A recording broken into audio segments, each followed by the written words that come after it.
Welcome, everyone. My name is Rabbi Elliot Matthias. Welcome to Thursday Night Live, our H New York's weekly show where we have really intriguing guests talking about all different types of current issues that relate to current topics, relate to Judaism.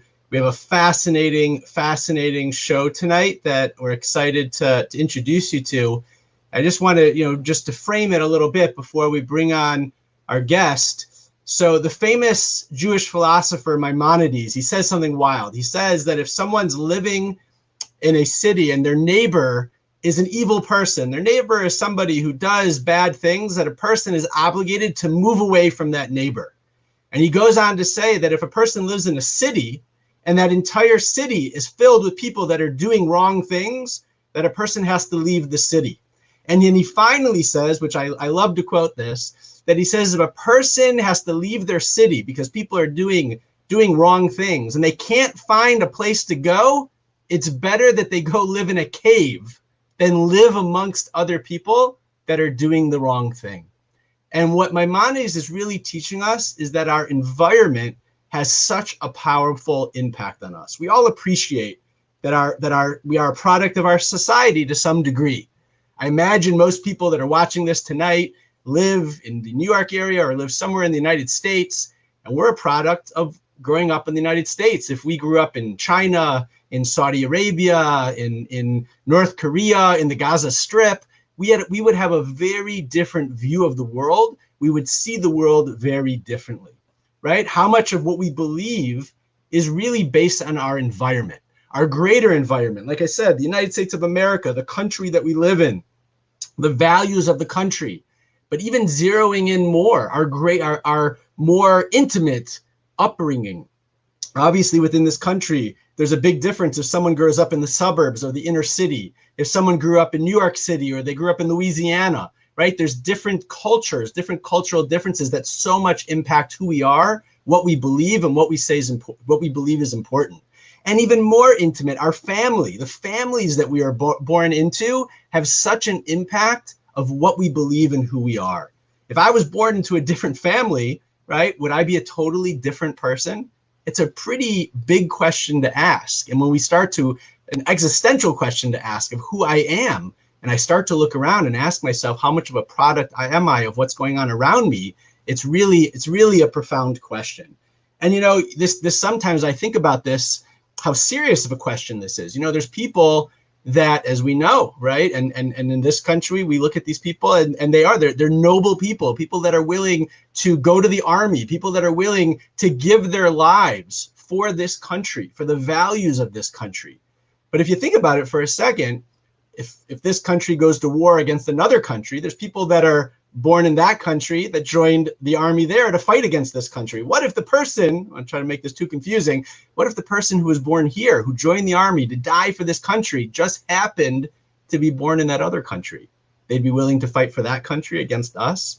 It's a little bit of a difficult question to ask. It might bother us a little bit, but to really think about how much are we a product of our society versus really having our own identity. It's an existential question. In the Torah, the Abraham, right? Abraham and Sarah were really the first Jews. Abraham and Sarah brought monotheism to the world. In their initial journey to monotheism, they are told, Lech lecha, go to yourself. Go to yourself, find out who you really are, find out what you really believe in, find out what your values are. And how do you do that? What is told to Abraham and Sarah? They should go to yourself, that you should find yourself. How do you do that? You have to leave your land, leave the greater society that you grew up in. It then says leave your relatives, which means that more intimate surroundings, the culture that you find yourself growing up in. And finally, it says, leave your family, leave your father's house. You have to break out of those bonds of what you've been born into. For a person to truly attain truth, we must be willing to break all of our assumptions. Just because other people are doing something, just because other people say it's true, just because it's the popular thing, doesn't mean something is true or good. How many times in history have we seen things, or now we can look back in hindsight and we see that what everyone thought was the right thing, or the majority thought was the right thing, or many people thought was the right thing, and we look back and we can't believe it. Infanticide, human sacrifice, slavery, things that we look back now in abhorrence, but they were normal things that people accepted because our environment has such a powerful, powerful effect on us. The true beginning of our journey to find truth, to find what's good, to find what's meaningful, is that we have to go to ourselves. We have to break out of our environment and we have to search for real truth. Tonight is the story of exactly that. Breaking out of our environment, searching for truth in a way that's going to mesmerize us. It's going to blow us away. It's an amazing story. And I want to introduce my colleague, Rabbi Ari Sashtin, who is going to lead our interview tonight with our guest. Ari, it's all yours. All right.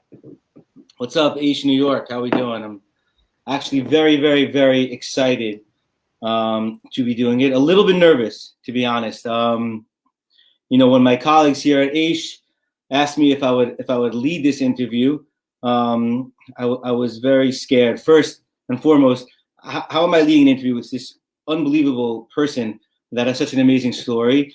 I don't even think I'm going to pronounce his name properly. So that was the first thing I had to do. So I had to stalk you, doctor, and I had to go on YouTube and I had to start finding all your other interviews and talks and listening to all the different ways your name is pronounced. I finally heard you pronounce your name. So I believe I got it right. Dr. Bernd Wollschlaeger. I think that's it. Hopefully he'll come on and not correct me. But another thing, there he is. There he is. Did I get it right? Pretty good.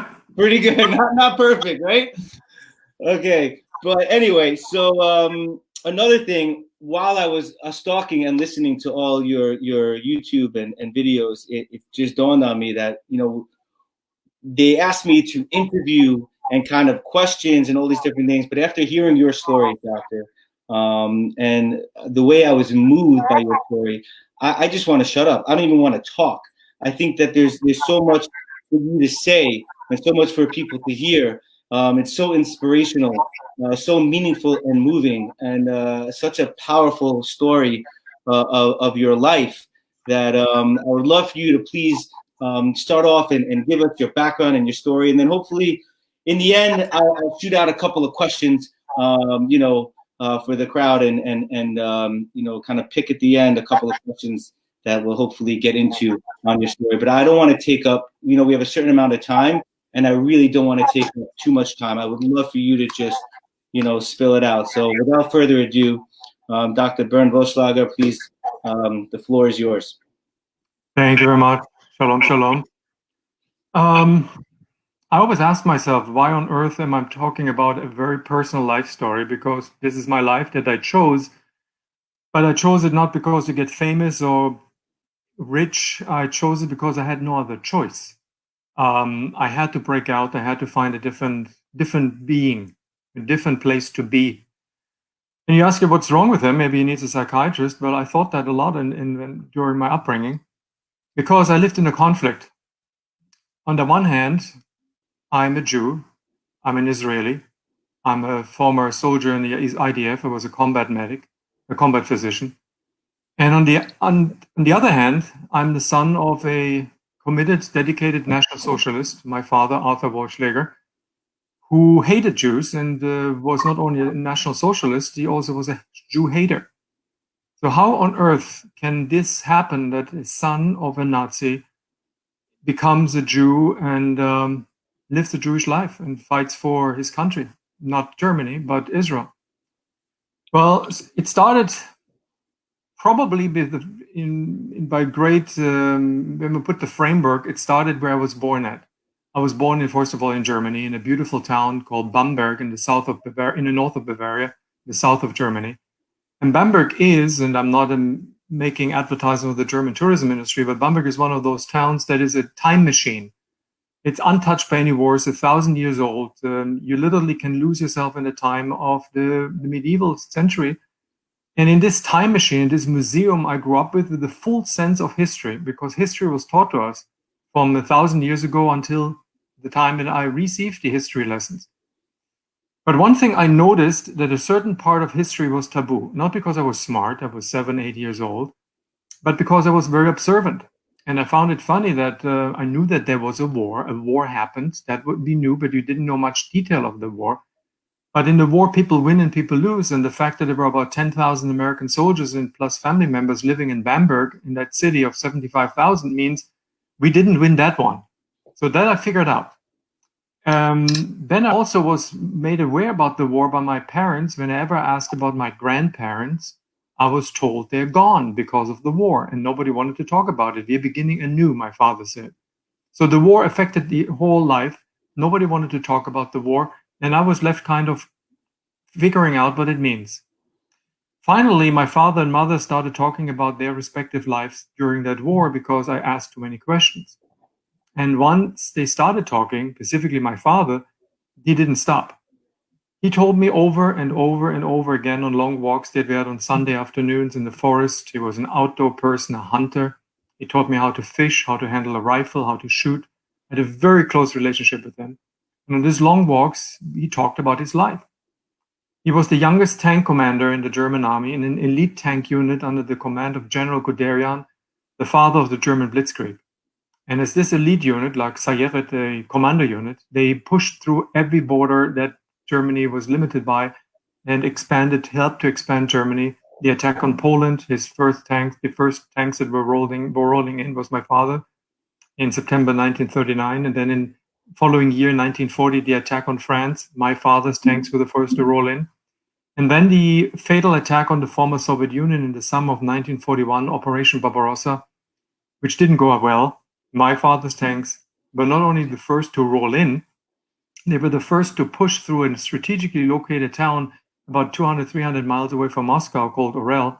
And for that surprise attack and conquest of the town, my father was awarded the Knight's Cross by a man whom he still adoringly referred to as his Führer, Adolf Hitler. Now you have to imagine, I didn't know what Adolf Hitler meant, who he was, if he was a man or woman, I had no idea. But my father is a hero, a knight in shining armor, and the message that my father was a hero, or declared himself a hero, was reinforced by his old war buddies who came to visit our town, our house, at least once a year to celebrate the good old times. They meant the war, and my father was the hero. So that was simple for me as a child. My father is and was a hero. On the other hand, my mother didn't tell me a story of glory. She told me a story of horror. She was an ethnic German, born and raised in Czechoslovakia, a place, Czechoslovakia was divided on the borderline between Czechoslovakia, the territory, and the Sudetenland, the heavily populated by its ethnic Germans. And as a result of the war, everybody was thrown out and killed. 1.5 million people were fleeing, and more than 500,000 were killed. And my mother lost everything, and her family lost everything. And my grandparents, maternal sides, they died because of the war. So the war is glory, the war is horror. That I heard. But there was something else it didn't want to tell me, and that was not kosher, not that I used that term at that time. We were living in this huge patrician-style, massive building, 19th century building, rented an apartment in downtown Bamberg. The building is still standing, if you want to see it. And the entire upper apartment, like about half of a football field, I would say, was occupied by a lady who was the landlady. And my mother told me not to ask her any questions and not to talk to her because she's a noblewoman, and only to respond to her when she asks a question. And in the hallway, right next to the wooden stairways leading upstairs to the landlady's apartment, was a portrait of a man mounted on the wall, looking like my father, in uniform, officer's insignia on the shoulders, the Knight's Cross around his neck, and the officer's cap. And he looked like my father. And when I asked my father who this man was, my father responded he was a traitor, and I should never ask questions about him. Now, when you tell a 12-year-old, 10-year-old child that somebody is a traitor who looks like my father, didn't go along. How can it be? Both people look alike, but one is good, my father, and one is bad, the traitor. Well, I found out from the lady upstairs that this was the portrait of a late husband, Count Klaus von Stauffenberg, who was the officer who was leading the assassination attempt on the 20th of July, 1944, to assassinate Adolf Hitler, which failed. He was executed with hundreds of others, and the most brutal measures were taken. His wife was arrested, Nina von Stauffenberg, who lived upstairs, was thrown into a concentration camp, survived, and was reunited with the children who were in another concentration camp. And she told me the story. And not that I was understanding much, but I liked her stories. And whenever her nephew and her grandchildren were there, a lot of raucous and tohu, I sneaked up the stairs and played with the grandchildren. And the entire apartment, wall to wall, was covered by pictures of her husband and her. Happy couple, nice people. How can it be my father hated this man? There's something not right. At the same time, or following that, we started to learn about the Second World War and the Nazi time, 1933 to 1945, for the first time in school. And we got the following, well, let's call it modified history lesson, that the Nazis rose to power in 1933. Adolf Hitler was elected and then appointed as prime minister in January 1933, establishing a brutal dictatorship. And many people disappeared, specifically those who were thinking differently. And Hitler and the Nazis triggered the Second World War in 1939. 50, 60, 70 million people disappeared. And among them, 6 million Jews as collateral damage of war. And on the 8th of May, 1945, everything was over. And like the Huns invading Germany, they disappeared and we returned to normal life. That was, of course, a bunch of horse manure. That was not the true story. And then came an event in Germany that changed everything. Everything. The Olympics in Germany in 1972. I was 14 years old. In Munich, 1972. And we were prepped as children in school. Well, as I was 14 years old, I'm still a child, but we were prepped to consider this event as the event in post-war Germany, because for the first time, the world would come to West Germany, the democratic Germany, East Germany was a communist Germany, and come to this divided country and celebrate the Olympic spirit. And at that time, in 1969, 3 years before the opening of the Olympics, a man rose to power. His name was Willy Brandt, who himself was a victim of the Nazis, who had to flee the Nazis in Germany in 1933, because he was on the death list as a socialist. He returned to Germany in 1946, 1947, I think, rebuilt this now Social Democratic Party, and rose to power in 1969, defeating his predecessor, Kurt Georg Kiesinger, who himself was a former Nazi. Not only that, he was a member of the Nazi propaganda ministry. He defeated him and created a new government, and he made it a point in December 1970 to travel to Poland, and in front of the Warsaw Ghetto Memorial on a cold December day, he sank on his knees, bowed his head, and asked for forgiveness for what Germany did in front of the Warsaw Ghetto Memorial.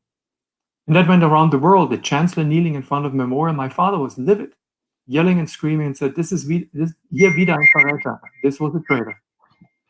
And I was confused why my father would refer to him as a traitor, but this man with a tremendous moral standing in the Western world became prime minister and opened the Olympics in August 1972 to a great fanfare. And I remember it because my parents purchased the first TV, black and white though, invited over friends, and there was a very joyous atmosphere. Everybody was applauding when the teams paraded into the stadium. And suddenly a team paraded into the stadium carrying a flag with a star inside. The Jewish athletes, Israeli Jewish athletes. And everybody felt silent. That was the do not ask the question moment. I found it funny, but why the adults react like that? It's just another team. And then 10 days later, the same team that so proudly paraded into the stadium was brutally attacked by Palestinian terrorists. 32 of them were murdered on the spot, butchered. The remainder taken hostage, and the leader of the team, Isa, the terrorist, negotiated face-to-face with the German government representatives, not the negotiator for the police. Minister of Interior, Minister of Defense, they all were there, negotiated, begging them to release the hostages. Isa refused, demanded to be flown out to a nearby military airport called Fürstenfeldbruck in Munich, and that was agreed upon. And I remember it beat by beat. It was on live TV. 2 helicopters took off from the Olympic Village, German military helicopter with the hostages in each of the helicopters and the terrorists, landing behind the closed gates of the military airport, and then all hell broke loose. Firefight, explosions, night sky lit by explosions, and then deafening silence. What happened? The German police opened fire on the terrorists, trying to overwhelm them, negating the advice and the urging advice of the Mossad special units on the ground. And the head of the Mossad at that time, Tzvi Aharoni, begging them, don't do that. These are elite units. Well, they did. And in the last breath, Issa threw a hand grenade in one helicopter, which exploded, and all the Israelis perished, burned to death. And the other helicopter, the other surviving terrorists sprayed his machine gun fire. Everybody died. And the next morning, this iconic picture that definitely changed the course of my life. 2 helicopters on the tarmac, one burned out with the charred remains of the Israelis inside. The other helicopters with the bodies of the Israelis slumped over their seats, and a huge headline in German. And I speak perfect German. I understand German. Jews killed in Germany again. Again implies it happened before. But I didn't know something about that happened before. So that's weird. And then my father's reaction was even stranger. The day after, he yelled and screamed through the morning newspaper on the breakfast table, "Schau mal her, was die wieder mit uns machen. Look what they're doing again with us." Them, the Jews. So the victim is perpetrators and the perpetrators is victims. And I couldn't understand why my father was so mad. And subsequently in school, we started to talk about the war and the dictatorship in a completely different fashion. Our teachers began to talk about their personal experiences. 1972. Some cried, some couldn't finish, they sobbed. And for the first time, I heard the terms Auschwitz, Birkenau, Majdanek, the final solution, and the murder of 6 million, not as a freak accident of history, but as a deliberate, planned policy of the German government, the German people, representative of the German people. I was shocked. And I remember coming home in that evening, and my father was there. And I said, "Father, in the school, we learned about a thing that called the Holocaust. What is that?" My father looked at me firmly and said, "The Holocaust is a lie. There were no Jews killed. This is all a lie. Your teachers are communists." So I was caught between a rock and a hard place. On the one hand, my father's opinion. On the other hand, my teachers' statements and the experience that they transmitted to us. And I decided to read as much as I could, because obviously my father wouldn't tell me. And the more I read, the more I came to the conclusion that something is not right from my father's side. And I started to ask him questions. It came in phases. Phase 1. And it mostly happened when my father was not drunk, because he was an alcoholic. I learned as him being an alcoholic that when he was looking for a drink, I couldn't talk to him because he was restless, irritable, and discontent. And on the other hand, when he was too drunk, he was gone. But in this twilight zone, I call it the chicker zone, for lack of a better word, I asked him questions. And the answers came out in 3 phases. Phase 1, I paraphrase it: Bernd, whatever allegedly happened in the East, we didn't do it. Die Wehrmacht. That was a lie. I knew that. The lady upstairs, Nina von Stauffenberg, told me about her husband and other officers found out and knew about that murder. And decades after his death, I found proof. My father sitting next to Heinrich Himmler in the summer of 1942, trying, when the head of the SS meets with German officers, my father was a lieutenant colonel, that means they were looking for the army's assistance in securing territory for mass murder. That's what my father did. Finally, I found a letter from my father written to a commander in Auschwitz, sending 600 or 650 Russian prisoners of war to Auschwitz, to the place called Auschwitz. The letter stated very clear that they're being transferred to Auschwitz-Birkenau for final treatment. And then, the most painful, I found out just 4 years ago when I was giving presentations in Germany, when a military historian provided me a present. He said, "Look, this is a suitcase that your father's late tank mechanic brought back from Russia. I mean, what's in there, that's what he brought back from Russia after the war. And he died, and his family wants you, the son of the commander, to have it." I said, "The son of a commander?" "Yes, you are the last survivor. You're the son of the commander." And I opened the suitcase, and inside were ripped pieces of Torah scrolls. I asked him, "What does it mean?"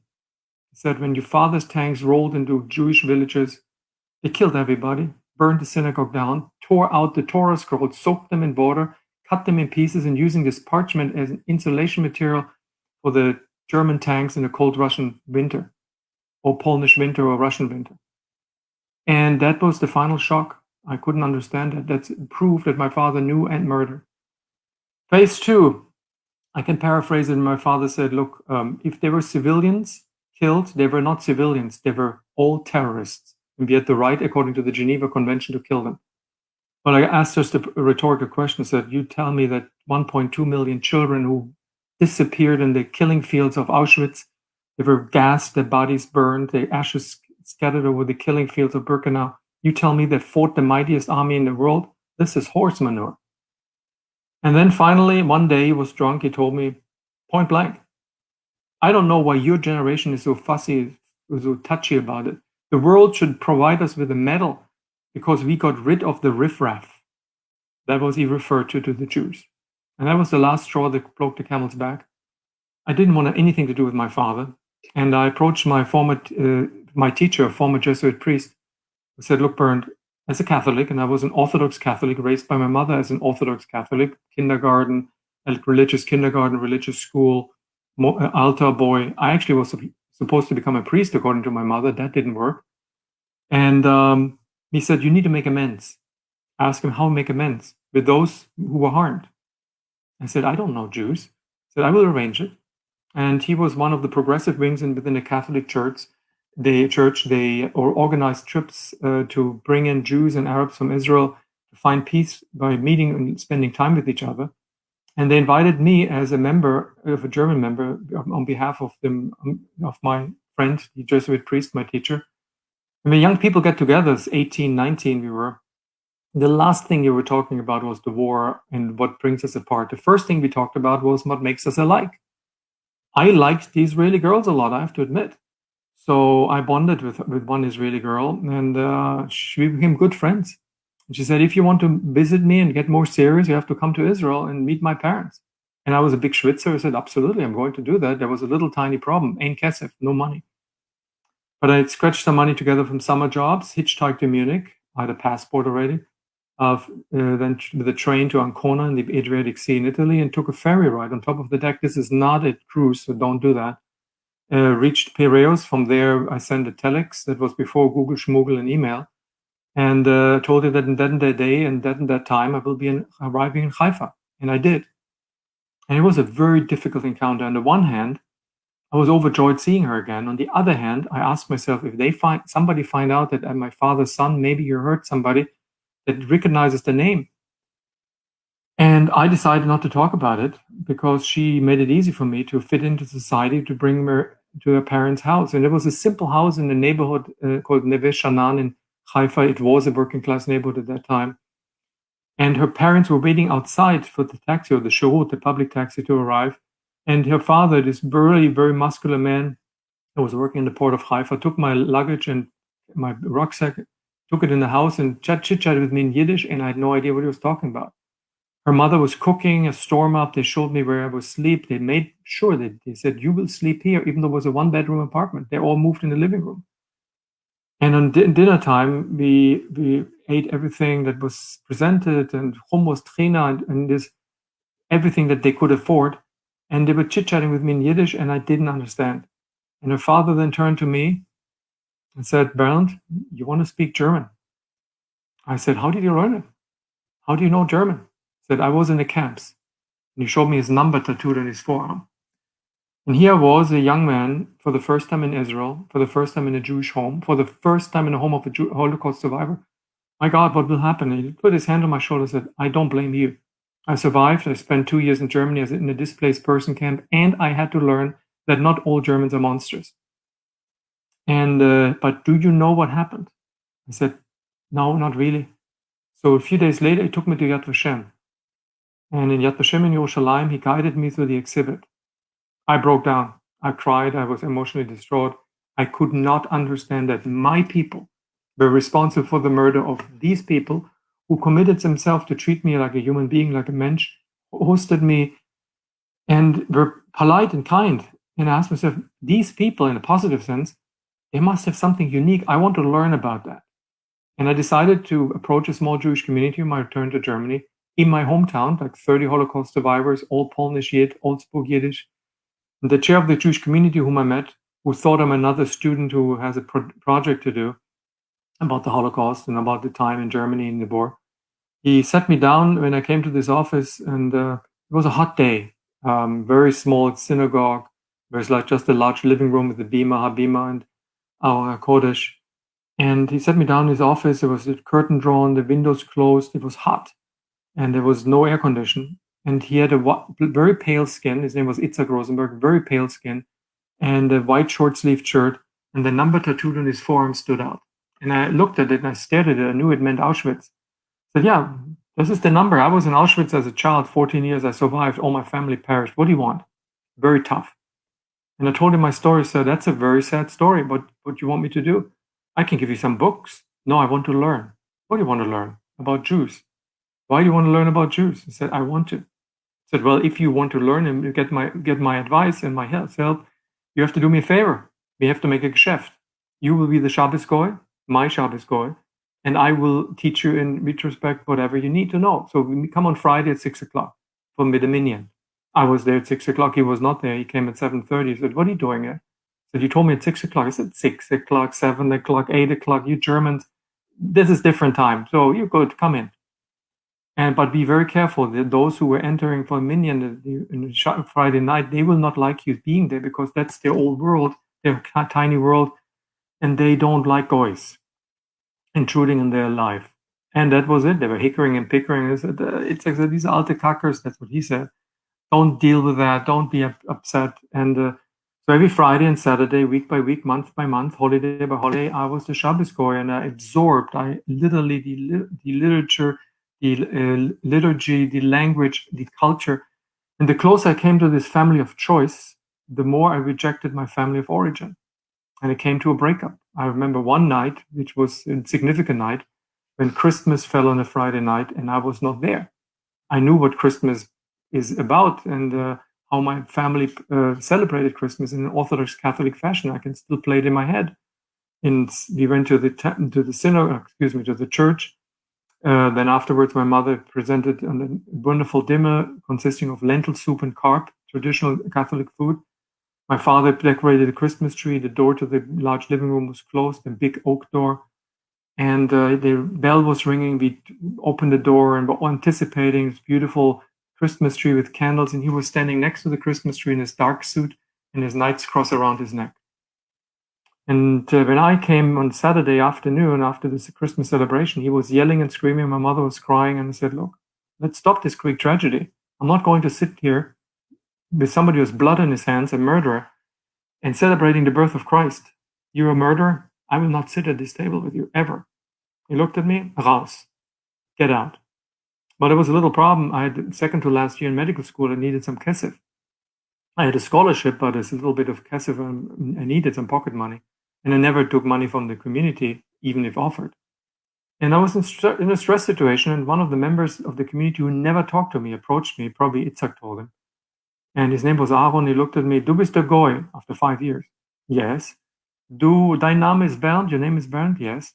Hör mal zu, listen, your Schuhe are schmutzig, your Jacke is schmutzig.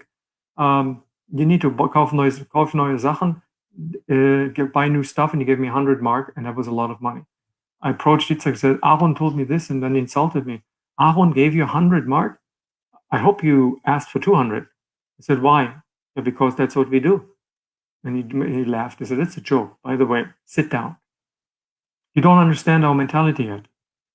Many of us have never been able to recover the emotional inner workings. They're just living zombies. And Aaron is one of them. We know from the Red Cross he was a survivor, but that's all what we knew. And Aaron started to talk with me in the last 6 months of his life, unfortunately, about what he did. He was a member of a Sonderkommando, Jews that had to bring the Jews to the chambers, wait until the screaming shouted, stopped, and then took the Jews, tear the goat's teeth out of the mouth, carried the Jews to the ovens, burned them, crushed the bones, and threw the remainder in the pits next to the crematorium. And for that, they got 90-day reprieve and food and women as much as they want. And he was one survivor. And unfortunately, when he died, he couldn't talk anymore, of course. But I was his best friend. And when he died, Itzhak said, you need to say Kaddish at his graveside. After we do the Tahara, the Jewish belief, we need to wash the body, prepare the body for burial. You have to help us. I said, I'm not a Jew. He said, you're one of us. And when I said Kaddish at the graveside, I knew the Kaddish. I crossed the line. I crossed the line. Said, I want to become a Jew. Itzhak just showed me these numbers, said, this is what you get as a Jew. Don't do it. I want to. Said, I will send you to a rabbi in Frankfurt. He will talk you out of it, and you don't come back until he talks you out of it. I will pay everything. That's what the rabbi did. He didn't convince me to talk me out of it, but I learned with him, and every time I met him, I asked in the end if I'm ready for conversion.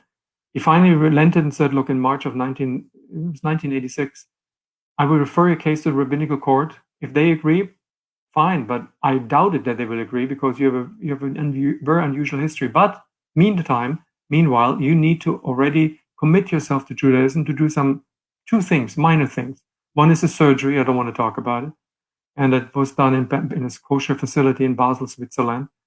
And the other, a few months later, was the emergence in a kosher mikveh in Metz, France, in a Hasidic community. And in November 1986, I appeared in front of a rabbinical court in Germany, in Trier. And the judges, so to say, were black capes and a black coat. And the chief rabbi told me, look, I set the rules here. I know you're a good guy. I have character references. I know you know everything. We will ask some questions. But I want questions answered over and over again. Why on earth is the son of a Nazi want to become a Jew? And I convinced them. They retreated, come back from the session. I had to stand up. And they looked me in the eye and wrote and read the Theodat Gio in Hebrew and then in German. It was a very tense situation. And then the rabbi looked at me and said, what's your name? I said, Wollschlaeger. No, the last name, Ben Abraham, that we already chosen for you. But what's your first name? I said, Bernd. I said, Bernd, you know what it means? The bear slayer. From now on, you're Dov, Dubi. Dov Ben Abraham. Take it, it's free. Broke the ice. Then he asked me the final question, what do you want to do? I said, I want to go to Israel. Why do you want to do that? I said, I want to fight and want to defend that country, not that nobody else would take anything away from them. And that's what I did. I applied to the Sochnut, to the Jewish agency and the Israeli embassy, got recognized according to the law of return. Next month, January the 8th, 1987, I flew from Frankfurt, one-way ticket to Tel Aviv. The night before, Yitzhak asked me to, when I said goodbye to him, you need to say goodbye to your parents. You're a Jew. You have to honor your parents regardless who they are. My father didn't want to see me.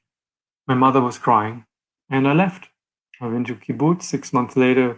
After back-breaking work and learning Hebrew, I was assigned to a hospital in downtown Tel Aviv and got my German license up to Israeli par. 1 month later, I was drafted into the military. I did basic training officers course. And then this was the beginning of the first Intifada. I was dispatched in the war zone, Ramallah, in Beit El, between Beit El, the settlement, Beit El, the military camp, and Ramallah, the beginning of the Intifada, the hotbed of the Intifada. We were in combat gear. It was combat time. And our commanding officer made it very quickly. Look, Chevre, this is your doctor, Lieutenant, you have to change that name. Whatever, BW. So if there's something wrong, he will take care of you. And you will go together with him, whatever he says, and I'm not there, it's gold. And here I was standing, and I asked myself, in uniform of an Israeli officer, if they find out that my father is a Nazi, that I'm an Israeli Jew in drag, they will kick me out. So I decided to throw my life into this virtual closet, slam the door shut, and try to throw the key away. That was a bad mistake. And years later, my son was 15 years old. And he asked me a simple question. Dad, who is my grandfather? And I answered him honestly. I told him, your grandfather was a Nazi. He was a Jew murderer, a Jew hater, an anti-Semite, and a Rotzeach, a murderer. And my son looked at me and said, I want to speak in school about that. I said, no, you can't. Well, my luck, 3 weeks later, we had a family history day. And my son, I was told, I was not there, raised his right hand and proudly declared, and my grandfather was a famous Nazi. Doesn't fly well in a Jewish school, by the way, I can tell you that. And I was called to the school urgently to talk to the principal, and the principal sat me down and said, Dr. Wollschlaeger, you're an esteemed member of our community, and your son, Tal, told us a verdrehte Geschichte that your father is Nazi. Is he on drugs? I said, nobody's on drugs here. I told him the story. And the rabbi who was squeezing in or participating in the conversation a few minutes later looked at me and said, did you talk about it already? No.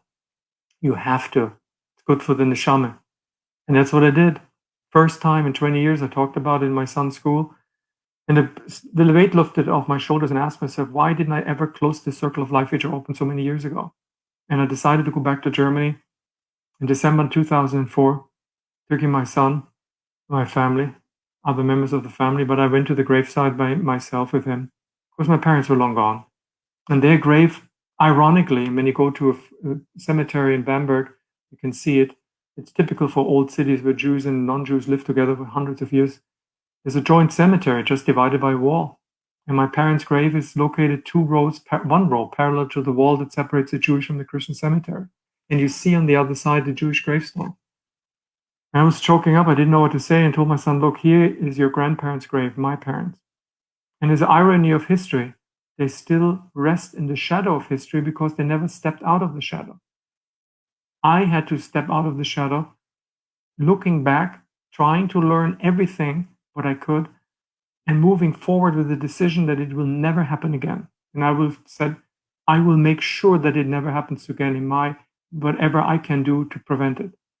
And therefore, I joined the Israeli army, joined a combat unit, volunteered in Lebanon, did my reserve duty in a combat zone, and I would never do it anyway again. Never would ever doubt that what I would do was wrong.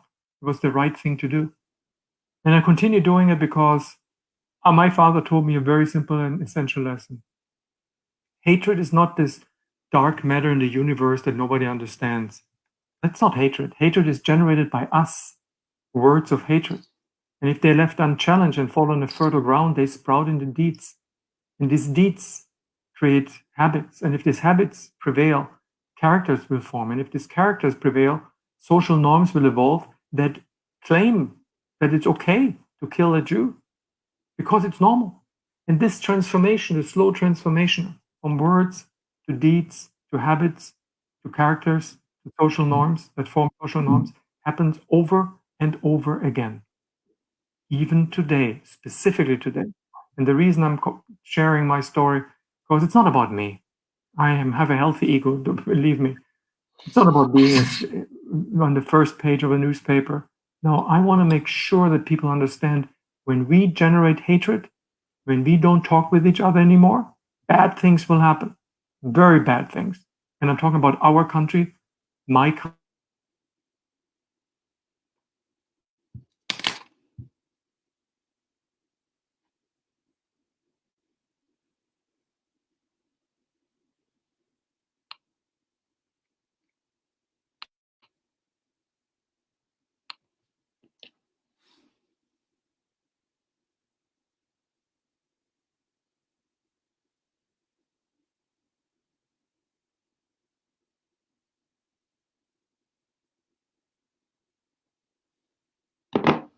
Okay, wasn't sure if I was offline or if we lost Dr. Wollschlaeger, but I think we lost him. Hopefully we'll get him back. I was just texting. Is that my internet or Dr. Wollschlaeger? So anyway, so hopefully we'll get him back on in a minute or two. But as you can see, this is why I wanted you guys, ladies and gentlemen, to hear his powerful story. This is something that we all need to take to heart. He was leaving off this concept, which I think was super important, about how things are learned, and people aren't born with these ideas. They're put into their minds. And now I got Elliot with me. We could discuss together. Discuss. That's pretty good story, huh? Pretty amazing. I hope he can come back on, because I got a few really, really, really deep questions for him. But the story itself is amazing. But I think what he was ending off with this concept of, how even today we see how social norms become very dangerous, and when things go unchecked, things can get out of control. And we see that happening all over. We as Jews obviously know that throughout history, but even here in America today, we're seeing things go down that are really, really heavy. So. It always, I don't know what your thoughts about Ari, but I always think about, in hindsight, it's so easy to recognize evil. And for Bernd, he saw clearly that his father was evil. I wonder what he would say is if he was alive at that time, if he was all Right. the Nazi propaganda as a child that he was be receiving, Right. is that ability to sort of recognize right and wrong. It's much easier to do in hindsight. How do you do that in that time when it's happening, right? Right. I don't know if thoughts about that. I mean, it's not. Yeah, no, listen, we know people who did do that, and they're heroes in Judaism. There was a whole movie about Oscar Schindler, and people that stood up for what was right, women that snuck people out of the ghettos and whatever else it was. So I think for myself, like, would I have the courage? I don't know. And I can be honest, I don't know if I'd have the courage. Maybe I wouldn't go in and be a part of it, but to actively have the courage to risk your life. I led a few trips to Poland, and you go to the camps and you see all the horrifying things. But the one stop, I don't know why, that just, I mean, many stops stay stamped in my mind and my heart. But the one thing that I always think about, we stopped, it was at a farm. It was a nondescript farm. And at the edge of the farm near the road, there was a plaque with a picture of a family. It was a husband and wife. You could tell they were very religious. The wife was like covering her hair. They sort of like looked Amish a little bit, like German, Christians. And they had 5, 6 little, children. They were farmers. Right. And the plaque, was in Polish, but our guide told us basically they hid Jews, and they were found out, and the Germans came and murdered them all. Back, yeah. But I always think of that idea of, we look at people who are able to stand up against evil. Like you said, if we were there, would we do that? And then bring it today. And what are the things that we need to stand up for? Okay, you can take me off now. First of all, thank you so much. The last thing that you ended off with, I thought was super powerful. And when things go unchecked, and when things become normal, when we get used to certain things, horrific things can happen. So we were just discussing, and if you saw, like, if as a Jew, and I'm thinking for myself as a rabbi, I don't know if I'd have the courage. In that specific time, there were unbelievable people who stood up for what was wrong. This person that inspired you in the house that you were living in, this neighbor of yours, these heroes.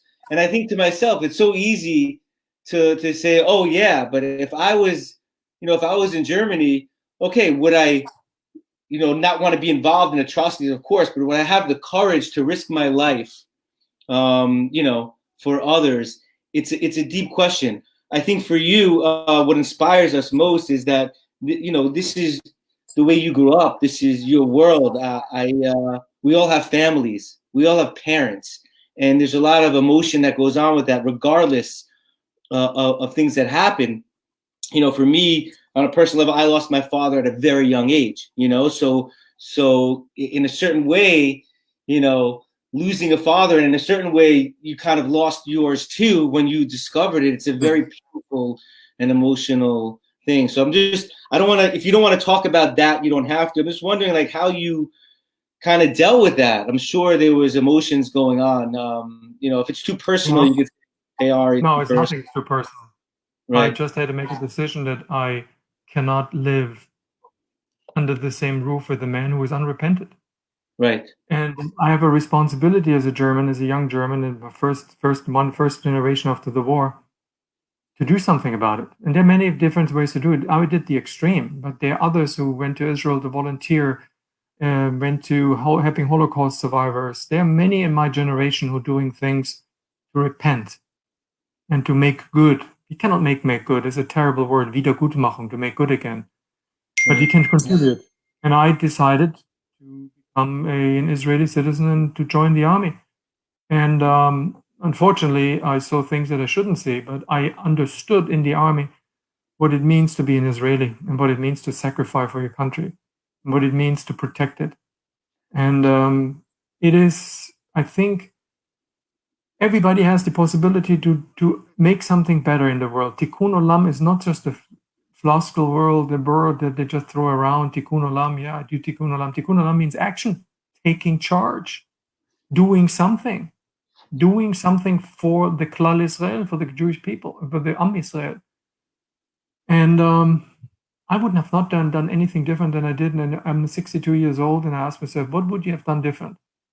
One thing I would have done different, and I regret, that I never had the opportunity to speak to my father again. He actually sent me letters until he died in June 1987, 6 months after I left, and blaming me in letters that he sent me to a PO box in Tel Aviv that I picked up, somebody picked up for me once every other month. And in the last letter, I remember I read them all 20 years later, and I wrote my book.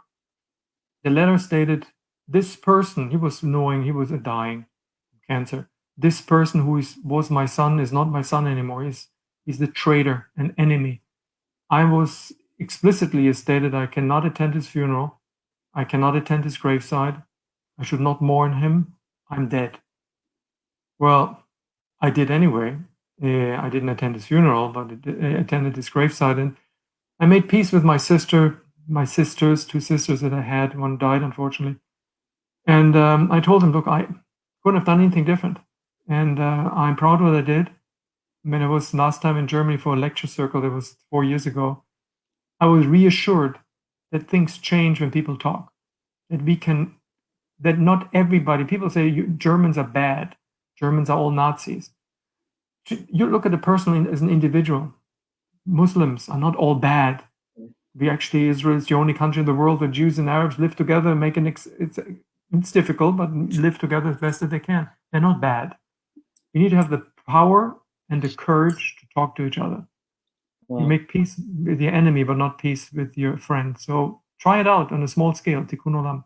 That's so inspirational, and it's so relevant even today, especially today. You know, the world seems like it's on fire and everything going on. So, you know, on that, you're a real leader in this, and I hope you know, people are listening, and hope we get this out even more. And I hope you keep speaking until 120.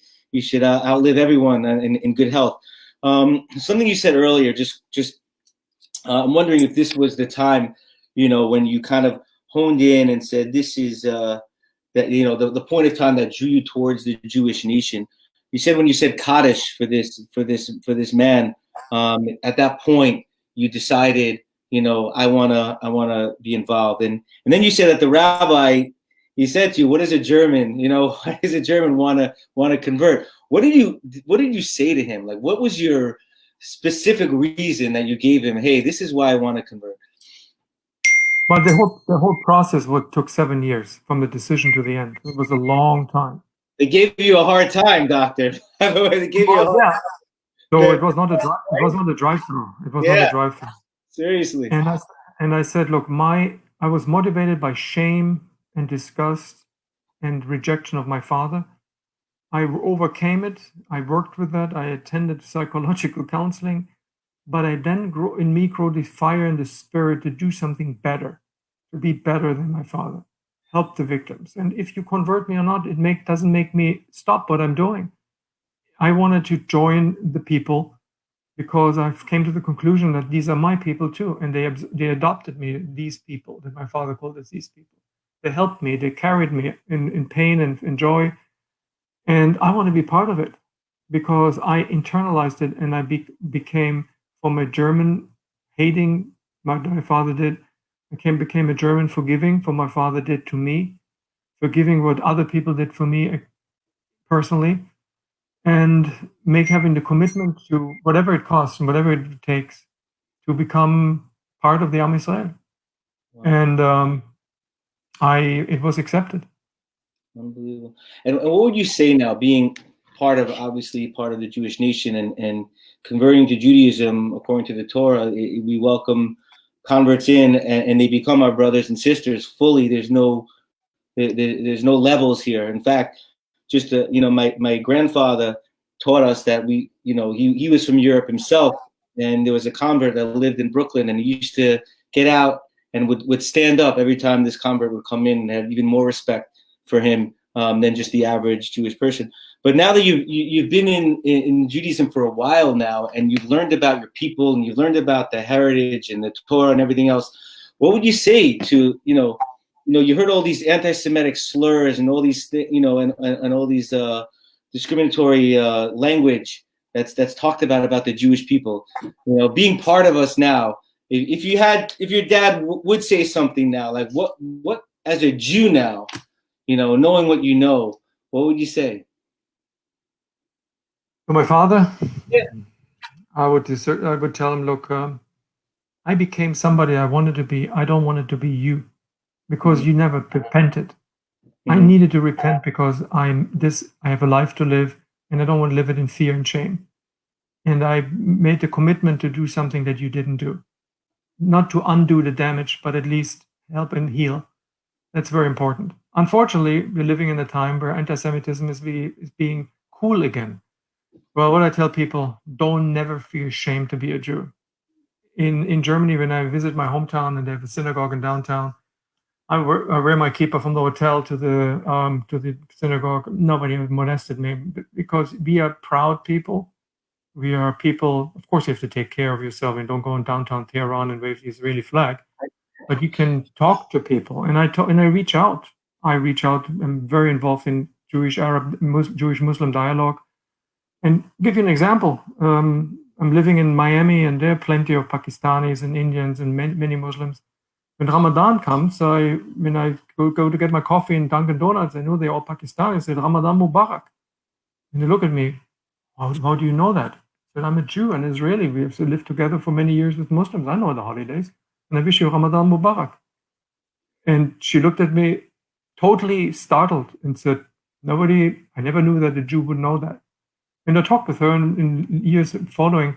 They all know me that I'm a Jew and I'm an Israeli, and they know my holidays. They try to know, you cannot eat bread because it's Passover soon. So I will not serve you anything. You know that, jokingly. So you can make little gestures can make a difference.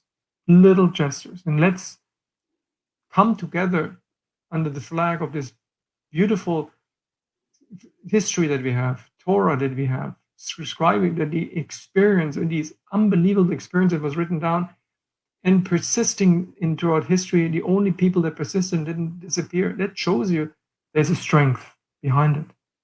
And let's do something about it. You don't have to be, no pun intended, Rabbi, you don't have to be religious, you don't have to be Orthodox, you don't have to be Reformed.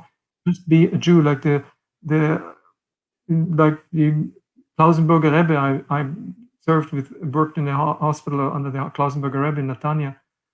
And he said to me, look, let's do a little thing and little thing, and the little thing will make a big thing. A drop may form a hole if you just let it drop many, many times. Yeah. You make an impact. That's what I want to do. That's amazing. And that's such a deep idea. Anyway, it's 9. We have to wrap it up. But I will tell you one thing, just a little light. You're probably the only Jewish hunter in the world. I don't think Jews aren't really known for their hunting. I live in the 5 towns. No taxidermy over here. So. Well, I changed to fishing, so I'm not. Good. Well, you're Jewish now, we're pacifists. We love this. But anyway, it's such an honor and a privilege. Really, your story brought me to tears. We deal with a lot of young professionals as well. I'm one of the rabbis for the young professional community, and I told them to come on. I want them to come on.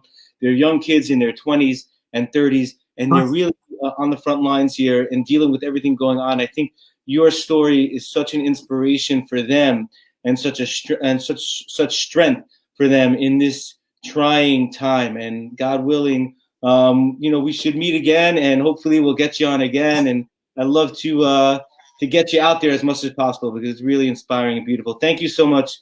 Thanks for coming on, and we look forward to hearing from you again. For Aish New York, we're signing off tonight. Thanks for joining, everyone. Stay tuned for next week as well. Every week on Thursday night, we have Thursday Night Live with all our amazing rabbis and staff and speakers. Much love and Shabbat Shalom.